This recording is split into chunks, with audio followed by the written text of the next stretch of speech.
stehen auch was für die. Ja, der Tor. Siehst du, an der rechten Seite hat den großen Lüfter. Auf der linken Seite hat er jetzt große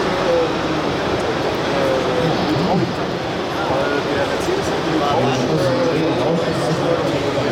Das läuft mit Hydraulik. Deswegen hat er den großen Hydraulik. So, mal gucken, wenn wir hier sehen, dann können Sie den mal zeigen. Was hast du denn so?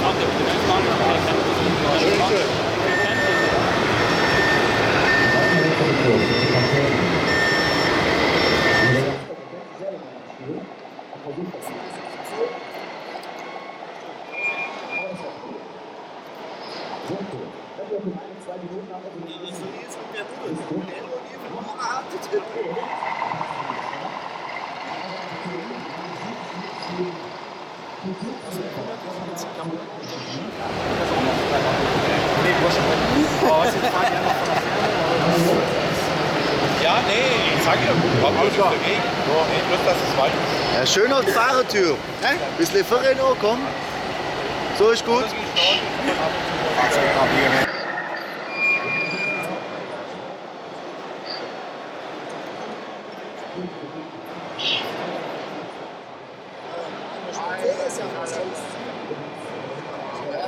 Lass ihn mal vorbeifahren, dann bist du weg.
Gar nichts.